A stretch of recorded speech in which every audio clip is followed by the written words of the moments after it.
दोहरे विकल्प हैं। आत्मा चाहे तो दोनों यात्राएं कर सकती है। संसार में, शरीर में, बंधन में, बंधन के बाहर, संसार के बाहर, शरीर के बाहर, ये दोनों संभावनाएं और संसार का अनुभव, संसार के बाहर उठने के अनुभव की अनिवार्य आधारशिला है। विश्रांति का अनुभव तनाव के अनुभव के बिना असंभव है।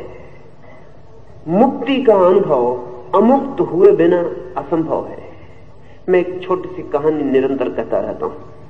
मैं कहता रहता हूं कि एक अमीर आदमी, एक करोड़पति जीवन के अंत में सारा धन पाकर चिंतित हो उठा। चिंतित हो उठा कि आनंद अब तक मिला नहीं। सोचा था जीवन भर धन धन धन, सोचा था धन साधन बनेगा, आनंद साध्य होगा। साधन पूरा हो गया, आनंद की कोई खबर नहीं। साधन इकट्ठे हो गए, आनंद की वीणा पर कोई स्वर नहीं बजता। साधन इकट्ठा हो गया, भवन तैयार है, लेकिन आनंद का मेहमान आता हुआ दिखाई नहीं पड़ता, उसकी कोई पदचाप सुनाई नहीं पड़ती। चिंतित हो जाना स्वाभाविक है। गरीब आदमी कभी चिंतित नहीं हो पाता, यही उसका दुर्भाग्य है। अगर वो चिंतित भी होता है तो साधन के लिए होता है कि कैसे धन मिले, कैसे मकान मिले। अमीर आदमी की जिंदगी में पहली दफा साध्य की चिंता शुरू होती है, क्योंकि साधन पूरा होता है। अब वो देखता है साधन सब इकट्ठे हो गए, जिसके लिए इकट्ठे किए थे वो कहां है। इसलिए जब तक किसी आदमी की जिंदगी में साध्य का ख्याल न उठे तब तक वो गरीब है, चाहे उसके पास कितना ही धन इकट्ठा हो गया और इससे कोई फर्क नहीं पड़ता।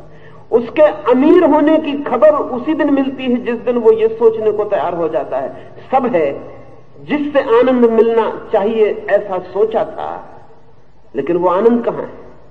साधन पूरे हो गए लेकिन वो साध्य कहां है। भवन बन गया लेकिन अतिथि कहां है। उसी दिन आदमी अमीर होता है, वही उसका सौभाग्य है। लेकिन बहुत कम अमीर आदमी अमीर होते हैं। वो अमीर आदमी अमीर था, चिंता पकड़ गई उसे। उसने अपने घर के लोगों को कहा कि बहुत दिन प्रतीक्षा कर ली, अब मैं खोज में जाता हूं।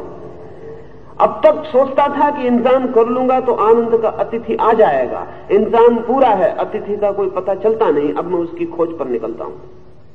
उसने बहुत से हीरे जवाहरात अपने साथ लेकर वो गया। गांव गांव पूछता था लोगों से कि आनंद कहां मिलेगा।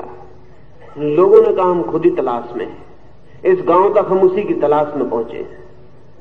और रास्तों पर लोगों से पूछता था आनंद कहां मिलेगा। वो यात्री कहते कि हम भी सही यात्री हैं, फेलो ट्रेवलर्स हैं, हम भी खोज में निकले, तुम्हें पता चल जाए तो हमें भी खबर कर देना। जिससे पूछा उसी ने कहा कि तुम्हें खबर मिल जाए तो हमें भी बता देना, हमें कुछ पता नहीं, हम भी खोज में। थक गया, परेशान हो गया, मौत करीब दिखाई पड़ने लगी, आनंद की कोई खबर नहीं। फिर एक गांव से गुजर रहा था तो किसी से उसने पूछा। झाड़ के नीचे एक आदमी बैठा हुआ था। देख के ऐसा लगा कि शायद ये आदमी कोई जवाब दे सके, क्योंकि अंधकार गिर रहा था सांझ का, लेकिन उस आदमी के आसपास कुछ अलौकिक प्रकाश मालूम पड़ता था। रात उतरने को थी लेकिन उसके चेहरे पे चमक थी सुबह की। पकड़ लिए उसके पैर, धन की थैली पटक दी और कहा कि यह है अरबों खरबों रुपयों के हीरे जवाहरात, आनंद चाहिए। उस फकीर ने आंखें ऊपर उठाई और उसने कहा कि सच में चाहिए? बिल्कुल, तुम्हें आज तक कभी आनंद नहीं मिला? उसने कहा कभी नहीं मिला। उसने कहा कभी कोई थोड़ी बहुत धुन बजी हो?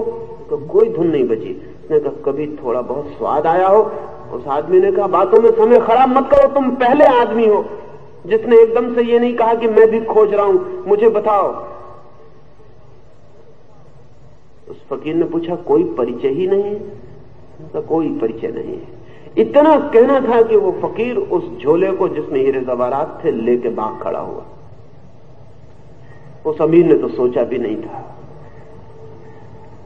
वो उसके पीछे भागा और चिल्लाया, मैं लुट गया, तुम आदमी कैसे हो?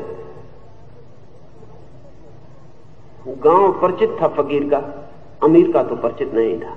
गली कूचे वो चक्कर देने लगा, सारा गांव जग गया, गांव भी पीछे भागने लगा।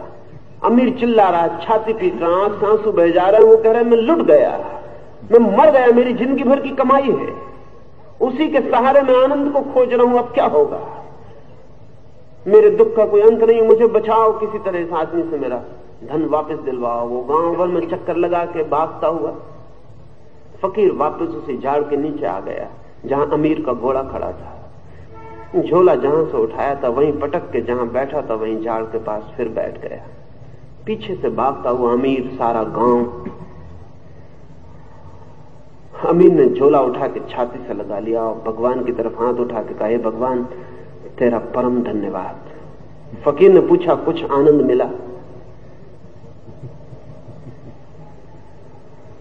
उस अमीर ने कहा, कुछ, बहुत बहुत मिला, ऐसा आनंद इतने जीवन में कभी भी नहीं था। उस फकीर ने कहा, आनंद के पहले दुखी होना जरूरी है, पाने के पहले खोना जरूरी है, होने के पहले न होना जरूरी है, मुक्ति के पहले बंधन जरूरी है, ज्ञान के पहले अज्ञान जरूरी है, प्रकाश के पहले अंधकार जरूरी है। इसलिए आत्मा एक यात्रा पर निकलती है, वो धन खोने की यात्रा है। असल में जिसे हम खोते नहीं उसे हम कभी पाने का अनुभव नहीं कर सकते। और इसलिए जब जिन्होंने पाया है, जैसे कृष्ण, जैसे बुद्ध, जब बुद्ध को मिला ज्ञान, लोगों ने पूछा क्या मिला, तो बुद्ध ने कहा मिला कुछ भी नहीं, जो मिला ही हुआ था उसको जाना भर, लेकिन बीच में खोना जरूरी था। स्वास्थ्य का अनुभव करने के लिए भी बीमार होना अनिवार्य प्रक्रिया है। ऐसा जीवन का तथ्य है, ऐसी फैक्टिसिटी है। तो जब आप पूछते हैं क्या जरूरत है आत्मा को संसार में जाने की, तो मैं कहता हूं मुक्ति के अनुभव के लिए। और आत्मा संसार में आने के पहले भी मुक्त है, लेकिन उस मुक्ति का कोई बोध नहीं हो सकता, उस मुक्ति की कोई प्रतीति नहीं हो सकती, उस मुक्ति का कोई एहसास नहीं हो सकता। खोए बिना एहसास असंभव है। इसलिए संसार एक परीक्षण, संसार एक एक्सपेरिमेंट है स्वयं को खोने का। संसार इससे ज्यादा कुछ भी नहीं है। यह आत्मा का अपना ही चुनाव है कि वो खोए।